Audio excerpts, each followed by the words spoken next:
కానీ ఈ ఇయర్ మీకు చాలా గోల్డెన్ ఇయర్ అని చెప్పుకోవచ్చు మ్యామ్. నాకు తెలిసి చిరంజీవి గారికి, పవన్ కళ్యాణ్ గారు డిప్యూటీ సీఎం, మీకు మీ కెరియర్లో కమిటీ కుర్రోలు అలా నిలిచిపోద్ది మ్యామ్.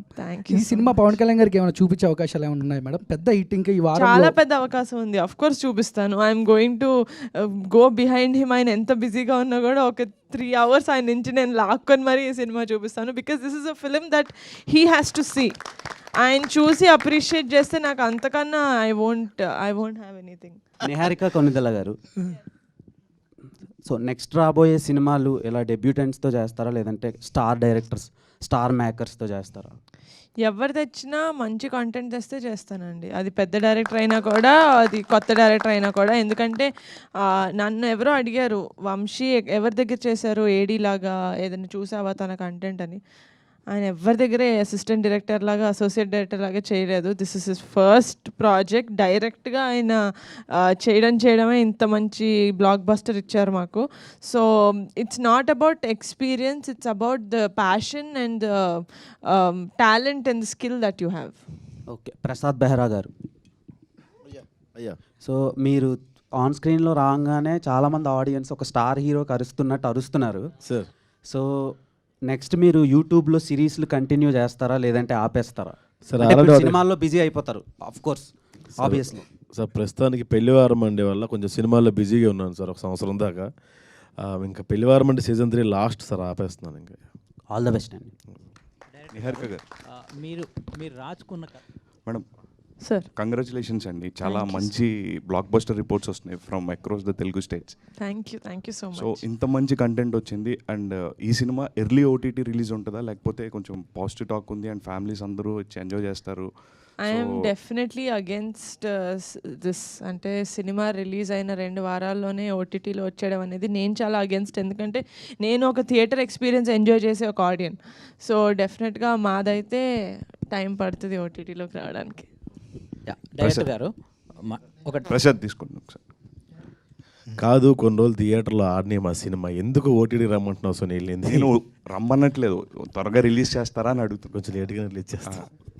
సో జనరల్గా ప్రసాద్ అంటే అందరికీ తెలిసింది ఏంటంటే ఒక fun, out and out comedy ఉంటుంది. అండ్ సిరీసెస్ అన్ని చూసిన వాళ్ళు అందరూ అనుకుంటారు. అండ్ మీరు out of the box performance extraordinary ఉందని చెప్పొచ్చు. Thank you. సో ఈ క్యారెక్టర్ ఆయన మీకు చెప్పినప్పుడు మీకు చాలా ఎమోషనల్ రోల్ ఉంటుంది and at the same time fun కూడా మిక్స్ అయి ఉంటుంది.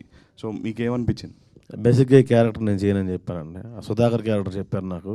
లేదు ఇందులో ఇన్ని ఉంటాయని చెప్పాడు, కానీ నాకు ఎక్కేది కాదు. బేసిక్గా 11 మంది కష్టపడ్డారు అంటారు, కానీ అందరూ ప్రాక్టీస్కి వెళ్ళారు, తగ్గారు. నేను కొన్ని ప్రొడక్షన్లు తగ్గా, కొన్ని ప్రొడక్షన్ల మీద నమ్మకం పోయి నేను తగ్గడం మానేసానండి. అందుకే అటు ఇటు ఉన్నాను నేను. సో నా క్యారెక్టర్కి ఎటువంటి క్రియేట్ వచ్చినా సరే అది వంశీకి వెళ్తుంది. వీడు కూడా మ్యూజిక్ కొట్టొచ్చులే అని చెప్పి అనుకున్నాడు. వీడికి డబ్బులు ఇద్దాం అనుకున్న ప్రొడ్యూసర్ గారికి వెళ్తుందన్న. వీళ్ళు ముగ్గురికి క్రియేట్ అండి, నేను జస్ట్ పప్పెట్ అంతే. నేను సినిమా చూసాం, చాలా బాగుంది. డిసప్పాయింట్ అయ్యారా? మేము ప్రీ రిలీజ్ పిఠాపురంలో చేయలేదని మీరేగా అడిగింది. కానీ చాలా అసలు నిజంగా నాకైతే ఏడుపు వచ్చేసింది. చాలా ఇది అయిపోయాను అనమాట. కానీ ఫస్ట్ సినిమాతో మంచి బ్లాక్ బస్టర్ హిట్ కొట్టారు, ఇంతమందికి లైఫ్ ఇచ్చారు. నిజంగా వాళ్ళు రేపొద్దున మీ పేరు చెప్పుకుంటారు. సినిమాలో మీరు కొన్ని డేరింగ్ పాయింట్స్ కూడా చెప్పడం జరిగింది. అవి అంటే గవర్నమెంట్ జాబ్ ఉన్నోడికి నీకు రిజర్వేషన్ ఎందుకు రా అనేసి ప్రశ్నించారు. యాక్చువల్గా చెప్పాలంటే ఇది అంటే పవన్ గారిని అభిమానించే వాళ్ళందరికీ కూడా నిజంగా అంటే ఆయనకి అన్ని వర్గాల వారు ఉంటారు. ఆయన కొద్దిగా ఇబ్బంది అయ్యే పరిస్థితి ఉండదా ఈ రిజర్వేషన్లు? అంటే అన్ని వర్గాల వారు ఉంటారు కదా. ఇది ఎలా లైఫ్ గురించి చెప్పట్లేదండి, ఇట్స్ మూవీ. అండ్ అందులో కూడా ఆ ప్రాబ్లం వచ్చేది బేసిక్గా రాంబాబు అన్న క్యారెక్టర్కి చేయొద్దు. రాంబాబు అన్న క్యారెక్టర్కి సెకండ్ హాఫ్లో ఏదైతే ఉంటుందో తన ప్రాబ్లమ్ని తనే చాలా సింపుల్గా చెప్తాడు. కరెక్టే, నేను ఇప్పుడు డైరీ ఫామ్ పెట్టుకున్నాను, అప్పుడు నువ్వు చెప్పింది కరెక్టేలే, నాకు అర్థం చేసుకునే వయసు లేదు అని. అది అక్కడ ప్రాబ్లము రిజర్వేషన్ వల్ల లేకపోతే కాస్టిజం వల్ల కాదు. వాళ్ళు తెలియని వయసులో వాళ్ళు అర్థం చేసుకునే విధానం తప్పు. రిజర్వేషన్ తప్పు అని కాదు, రిజర్వేషన్ కరెక్ట్ అని కాదు. అది అసలు మేము ఆ టాపికే మాట్లాడలేదు. వాళ్ళ ఒపీనియన్స్ వాళ్ళకు ఉన్నాయి సినిమాలో.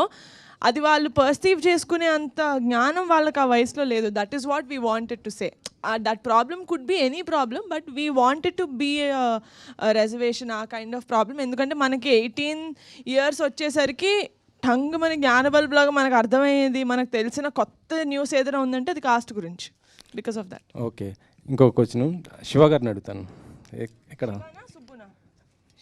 శివ, రియల్ లైఫ్లో మొన్ననే పవన్ గారు ₹1 కూడా ఇవ్వకుండా గెలిచారు. మీరెందుకు ఓడిపోయారు సినిమాలో? ఇది నాకన్నా మా డైరెక్టర్ గారు చెప్తే ఇంకా బాగుంటుందేమో సార్.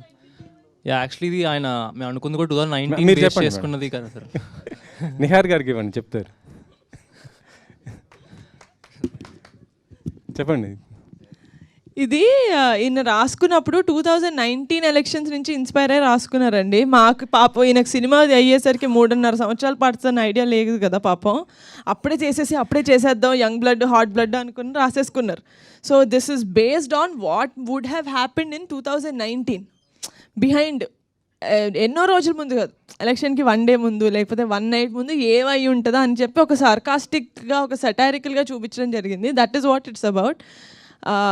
ఇప్పుడు గెలిచారు, అదే వాళ్ళు కూడా అంటారు కదా, నువ్వు చచ్చేలోపు నేను గెలిచి చూపిస్తాను అంటాడు కదా. So never losing hope on the future. అప్పుడు ఓడిపారు. సో మేము 2023లో చూపించింది నిజం లైఫ్లో 2019లో జరిగిన. ప్రొడ్యూసర్గా ఇప్పుడు ఒక మంచి బ్లాక్ బస్టర్ హిట్ కొట్టారు. సో మీ ఫ్యామిలీ హీరోస్, మీ అన్నయ్య వరుణ్ గారి కానీ, లేదా చరణ్ అన్నయ్య కానీ, లేదా మీ బావగారు మన బన్నీ గారితో ఇలాంటి ప్యాన్ ఇండియా స్థాయి చేసే సినిమాలు ఏమైనా ఉంటాయా మీ బ్యానర్ నుంచి, పింక్ ఎలిఫెంట్స్ నుంచి? జెన్యున్గా చెప్పాలి అంటే I'm someone who always believes in the story అండి. ఫస్ట్ కథ వచ్చిన తర్వాత అది నిజంగా చరణ్ అన్న కానీ బన్నీ అన్న కానీ మా అన్న కానీ వాళ్ళు చేసే అంత స్థాయి ఆ కథకి ఉంటే కనుక నేను డెఫినెట్గా అప్రోచ్ అవుతాను. లేకపోతే ఉత్తిగే వాళ్ళతో చెయ్యాలి కాబట్టి ఏదో కథ తీసుకెళ్దామని అయితే నేను వెళ్ళను. నిహారిక గారు సార్, అయితే యాక్చువల్గా మీరు అన్నారు చిన్న సినిమా కింద మొదలయ్యి ఇంత పెద్ద విజయం అయితే దక్కించుకుంది కదా ఫైనల్గా. ఈయన దృష్టిలో చిన్న సినిమా సార్, మేము ఎప్పుడు చిన్న సినిమా అనుకోలేదు. ఈయన కథ చెప్పినప్పుడే మాకు ఎంత బడ్జెట్ అవుతుందో అర్థమైపోయింది. బడ్జెట్ పరంగా కాదు, అంటే కాస్టింగ్ పరంగా కానీ వీటి పరంగా కానీ. అయితే ఇప్పుడు ఈ సినిమా ఇప్పుడు రిలీజ్ ముందంటే ప్రతి ఒక్కరికి, ఒక రమేష్ గారి తప్పనించి ప్రతి ఒక్కరికి చిన్న చిన్న డౌట్స్ ఉండొచ్చు, 1% డౌట్ ఉంటుంది. ఇప్పుడు జనాలు వెర్డిక్ట్ ఇచ్చేసారు కదా, మరి ఇప్పుడు అట్లీస్ట్ పిఠాపురంలో సక్సెస్ మీట్ కానీ, లేదంటే చిరంజీవి గారు, ఎందుకంటే చిరంజీవి గారు ఎంత చిన్నవాళ్ళైనా ఇప్పుడు హనుమాన్ లాంటి సినిమాని ఫస్ట్ వచ్చి మొదలుపెట్టింది ఆయనే కదా. మరి ఇంత పెద్ద సక్సెస్ అయిన తర్వాత ఆయన లాంటి వాళ్ళని పెట్టి, లేదంటే చరణ్ గారిని వీళ్ళని తీసుకొస్తే ఏంటంటే ఈ కుర్రాళ్ళకి ఏంటంటే ఒక బూస్టప్ అనేది ఇంకా పెద్ద రేంజ్కి వెళ్తుంది కదా. నేను సినిమా ఇంత మంచి టాక్ వచ్చిన తర్వాత నేను ఫస్ట్ ఫోన్ చేసింది చిరంజీవి గారికి. ఎందుకంటే ఆయన మాకు వీడియో బయట ఇచ్చినప్పుడు మాకు మామూలు ఎనర్జీ రాలేదు. సో చాలా ఎక్సైటెడ్గా, ఆయన అప్పటికే విశ్వంబర షూటింగ్లో ఉన్నాను, నేను అదేం పట్టించుకోకుండా చాలా ఎక్సైటెడ్గా ఫోన్ చేస్తే ఆయన నాకన్నా ఎక్సైటెడ్గా ఫోన్లో అవునా నిజంగా ఇంత బాగా ఆడుతుందా నాకు తెలియదు, నేను షూటింగ్లో ఉన్నాను, నేను నా సైడ్ నుంచి కూడా కనుక్కుంటాను, I really congratulate you, I'm very very happy. So I'm looking forward అండి to bring him, to have him, to congratulate our team. ఇప్పుడు అదే మీరు సెకండ్ హాఫ్ మాట్లాడారంటే, సెకండ్ హాఫ్ ఫస్ట్ హాఫ్లో ఉన్న అంటే అంత కామెడీ ఎంజాయ్ చేసి, తర్వాత ఆ నాస్టాలజిక్ మూమెంట్స్ అన్ని ఎంజాయ్ చేసి, సెకండ్ హాఫ్ వచ్చేసరికి కొంచెం ఇదన్న ఫీలింగ్ ఉంది కదా. సో సెకండ్ హాఫ్ కిందాక నేను నెక్స్ట్ అడిగే క్వశ్చన్స్లో చెప్తున్నారు, అంటే మీ వరకు వచ్చేసరికి సెకండ్ హాఫ్ అసలు ఏంటి, సెకండ్ హాఫ్ గురించి వచ్చిన కంప్లైంట్ ఏంటి, దాన్ని మీరు ఎలా ఇచ్చేద్దాం అనుకుంటున్నారు?